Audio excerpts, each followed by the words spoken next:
Okay, slightly different format today. I'm on a different laptop, so hope the sound is okay. That's the main thing.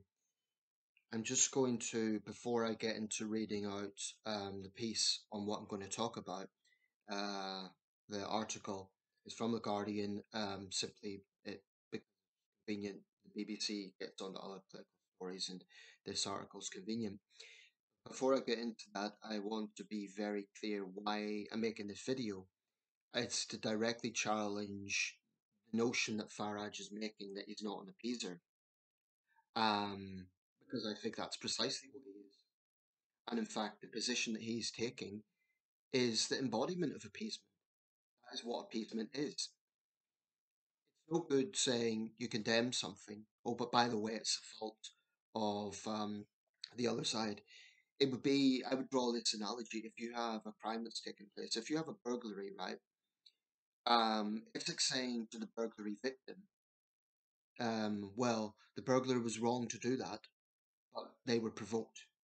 Or saying to a schoolyard bully, it's wrong what they're doing, but they were provoked by their victim. That's what I find so reprehensible about Farage's position, this provoked line, as if that somehow justifies Putin's actions.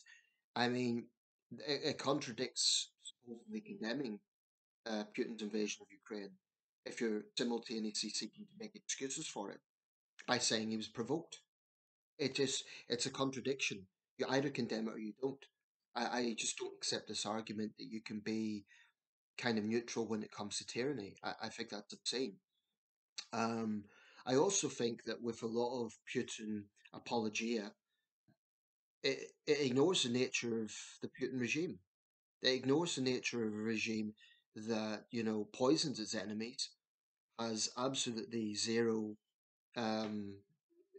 completely zero tolerance for any sort of dissent. It's a pariah state under Putin. It's a mafia state.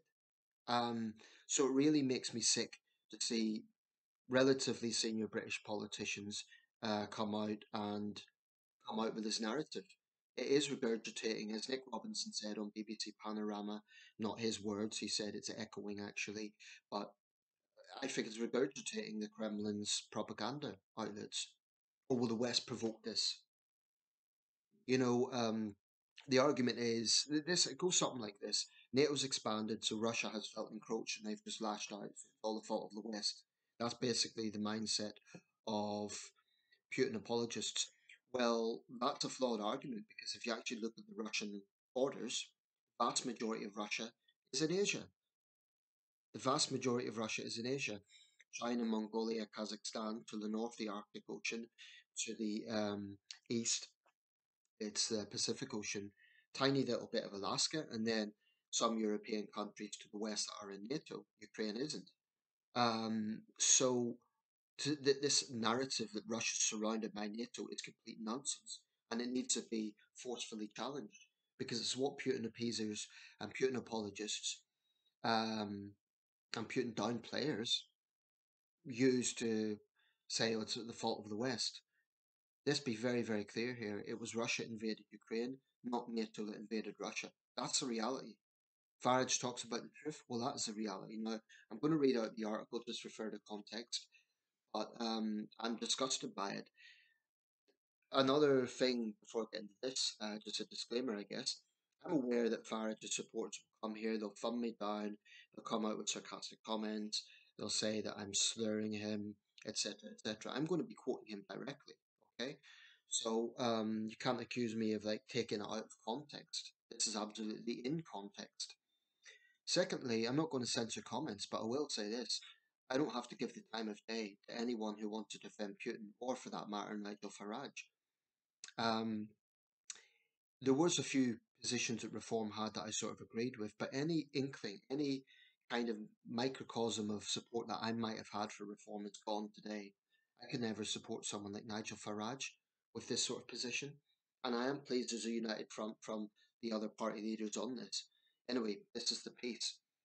Like I said, from The Guardian, reports by Mabel Banfield Nwachi and Elena Correa. Nigel Farage has doubled down on his claims that the West provoked the Russian invasion of Ukraine, refusing to apologise and insisting he is not an apologist or supporter of Putin. In fact, I'm going to be interrupting this with some of my own thoughts. But this is important. It's important to interject here just so it's clear where I lie. Um, yeah, I don't actually think he should apologise. I think it's important that we see who Nigel Farage is. The Reform UK leader has appeared on the BBC's Panorama programme on Thursday night, drawing a link between NATO and EU expansion in recent decades and the conflict in Eastern Europe. On Saturday, Rishi Sunak and Keir Starmer condemned the comments, with the Prime Minister saying it plays into Putin's hands, and the Labour leader describing it as disgraceful. Writing in the Telegraph newspaper in an article entitled "The West's errors in Ukraine have been catastrophic. I won't apologise for telling the truth," Farage said the political establishment had been echoing a slur about him. He added, "I am not and never have been an apologist or supporter of Putin. His invasion of Ukraine was immoral, outrageous, and indefensible. As a champion of national sovereignty, I believe that Putin was entirely wrong to invade the sovereign nation of Ukraine." So his supporters are going to jump on that and say, "Oh, but wait, he did condemn it." I don't think that's enough. When you look at his position and when you look at what he would actually do, what a Prime Minister Farage would do with Putin, as far as I can see, he's got no answers. And that is addressed later in the article with one of the other people who've commented on this, one of the other senior political figures. Bear with me. Nobody can fairly accuse me of being an appeaser. Well, I am, Nigel. Feel free to sue me. I'm calling you an appeaser. I have never sought to justify Putin's invasion in any way, and I'm not that now. Well, that's not actually the definition of appeasement. Appeasement is not necessarily supporting something, it's turning a blind eye to something. So it's all very well for Farage to say he doesn't support it, but that kind of neutrality isn't enough. And when you are not making it clear what you would actually do about Putin and basically accusing the West perversely of provoking him, then it suggests that a Farage government would let Putin do as he pleases. As Farage's buddy Donald Trump came out with, let him do whatever the hell he wants. Appalling. He added, "That doesn't change the fact that I saw it coming a decade ago, warned that it was coming, and I'm one of the few political figures who has been consistently right and honest about Russia's Ukraine war. What I have been saying for the past 10 years is that the West has played into Putin's hands, giving him the excuse to do what he wanted to do anyway." Earlier on Saturday, Sunak calls Farage's comments disgraceful, adding that Russia bore sole responsibility for the invasion of Ukraine. This is a man who deployed nerve agents on the streets of Britain, who is doing deals with countries like North Korea, and this kind of appeasement is dangerous for Britain's security, the security of our allies that rely on us, and only emboldens Putin further. I think Sunak's absolutely right because this isn't just about Ukraine. Russia has directly threatened this country. A British citizen, Don Sturgis, died in that attack, that act of state terror by Russia. Um, so much for Farage's patriotism. Speaking to reporters at a campaign event in London, the Labour leader said, "Anyone who is standing for Parliament ought to be really clear that Russia is the aggressor, Putin bears responsibility, and that we stand with Ukraine as we have done from the beginning of this conflict. Parliament has spoken with one voice on this since the beginning of the conflict." Farmer added that Labour was unshakable in our commitment to NATO because this is about defending Ukraine, but that it is also about defending our hard-won democracy and freedom, and anyone standing for public office ought to understand that. The Liberal Democrat leader Ed Davey said he did not share any values with Farage. "My message to the British people: we need to support the Ukrainian people," he added. Farage's comments have drawn widespread criticism. The Home Secretary James Cleverly wrote on X, "Just Farage echoing Putin's vile justification for the brutal invasion of Ukraine." Which it is. It is, because that's exactly what Putin said prompted his so-called special military operation. Former Shadow Defense Secretary John Healey said Farage would rather lick Vladimir Putin's boots than stand up for the people of Ukraine, while the former Defense Minister Tobias Ellwood told the Daily Telegraph that Churchill would be turning in his grave over the remarks. The former Defense Secretary Ben Wallace described Farage as a pub bore who did not understand the real world of politics. Wallace, who's not standing in the general election, told BBC Radio 4's Today programme, "I think Nigel Farage is a bit like that pub bore we all have met at the end of the bar who often says, 'Oh no, if I was running the country,' and presents very simplistic answers to actually, I'm afraid, in the 21st century complex problems. It's not that easy to A, govern a country, but also to find international solutions to a problem." Wallace added, "If he became Prime Minister tomorrow morning, what is his solution to dealing with a President Putin that he he alleges he admires? Good question. A man who, remember, was involved in the murder of British citizen Don Sturgis with deployment of a nerve agent in Salisbury. Is his answer to that we provoked him? He is going to have to deal with the real world. Saying some of these comments today with that rather odd admiration for totalitarian leaders. Oh well, he's a good, strong leader. Well, he might be a good, old, strong leader, but he's done it all at the expense of sacrificing 500,000 Russians. And I would say it's actually debatable if he has strengthened Russia. That's probably for another video. I don't want that anywhere near our politics. Appearing on the Panorama interviews on Friday, Farage faced questions about his opinion of Putin. He said I disliked him as a person, but I admired him as a political operator because he's managed to take control of running Russia. Well, that's what dictators do, Nigel. That's what dictators do. What a grotesque comment to make. I mean, you could say that about any dictator. They have control of the country. That's something he shares in line with his friend Donald Trump, an admiration for dictators. Putin has served continuously as either Russian president or prime minister since 1999 for elections that have been described as rigged.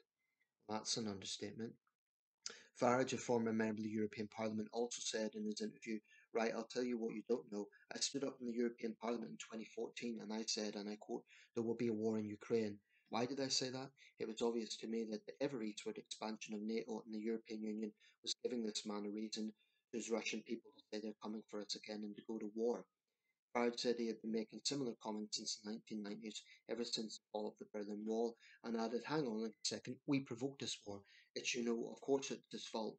He used what we've done as an excuse. Well, it's either his fault or it isn't. I think Farage is, in doubling down, he's looking rather inconsistent, actually. Because on one hand, he said it's all the fault of the West, we provoked him with the expansion of NATO. Then simultaneously saying, oh, but I condemn it, he's wrong to do that. Which is it? Which is it? This honestly sounds to me like saying to a burglar, well, you broke into that person's house, that's wrong, you shouldn't have done it, but the burglar was provoked. It's perverse. As for admiring a dictator, well, of course he has control. I'm sure Nigel Farage would love to have an echo chamber. I'm sure Nigel Farage would love to have the power that Putin has, but, that's the nature of dictatorships. So anyway, I've no doubt that Farage's supporters will come here and claim I've misinterpreted him or something like that. Well, these are direct quotes. This is what he has said. Um, it speaks for itself. I'm not taking it out of context. This is what he has said. And I just think the narrative about provoking is perverse. It's grotesque victim blaming towards the Ukrainian people by saying that because they had aspirations to join NATO, it's their own fault that they got invaded, effectively. It's not verbatim, but it's effectively what he's saying. It's disgusting. I think it's cowardly, actually. I don't think it's particularly brave or enlightened or truthful. I think it's quite cowardly because Farage knows full well. You see, the thing is, we sometimes hear this term useful idiots for Putin appeasers and defenders. I don't actually think Farage is stupid. I think he's dead wrong. I don't think he's stupid. And in a way, that's worse because if this man got anywhere near power, and I hope he doesn't, um, what would his stance on Putin be? You know, as the former defense minister said, if he were to have another state attack on Britain, using some sort of nerve agent, and a British citizen was to die or there was injuries, would Farage just come out and say, "Oh well, we provoked it; it's our own fault"? That's grotesque. It's not patriotic, incidentally. And if I didn't say this at the start, the thing about sovereignty, what the hell gives Farage a right to basically imply that countries like Sweden and Finland don't have a right to choose their own destiny? He's condemning the expansion of NATO, right? But countries aren't forced to join NATO. It's entirely their own sovereign decision. Now, Farage, as we know, pushed this country to get out of the European Union. That was our destiny. A lot of us were not convinced by it, but that was our destiny. Now, Sweden and Finland have chosen to join NATO. Farage respect their sovereignty or not? This idea that because Putin is an irredentist obsessive, and that's what he is, he somehow provoked into brutal invasions. It's repulsive, I find.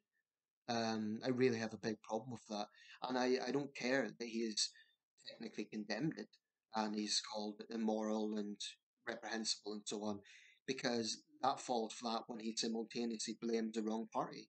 Putin is entirely responsible for his own actions. So Farage is contradicting himself by then blaming the West and NATO. I'm disgusted by it. Farage isn't the only one. Of course, it's George Galloway, and most prominent of all, Donald Trump. I'm very concerned about a Trump presidency in this regard. I think the appeasement of Putin it's just unconscionable. Um, I cannot forget when Trump turned around and said he could do whatever the hell he wants.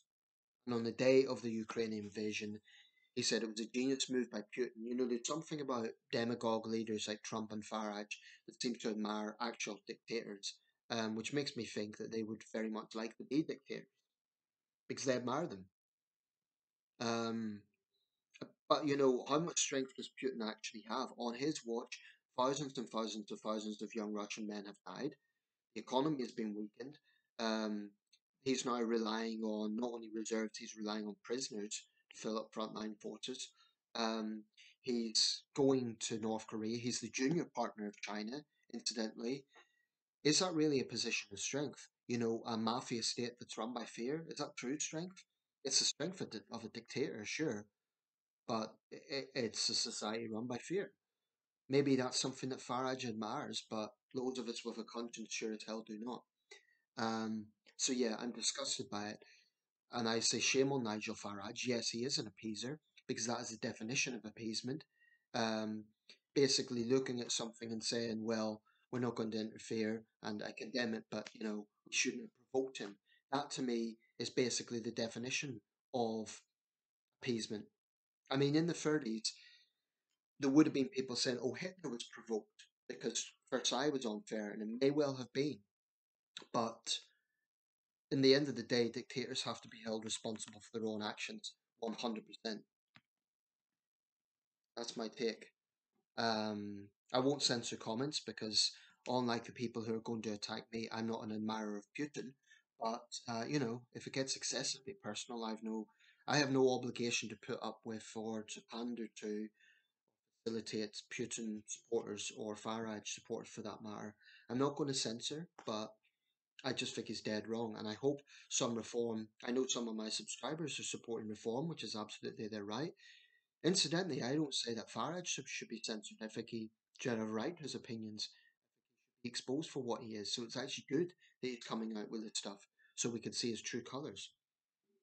So I don't support, you know, censoring him. Not that there's been any calls to do so. He's been fairly interviewed. That's the point. You know, Farage makes himself out to be the victim, just like he makes out Russia to be the victim. The real victims are Russian dissidents and the Ukrainian people. Farage gets to regurgitate this nonsense. Meanwhile, courageous Russians end up poisoned or in prison. There's a notable difference there.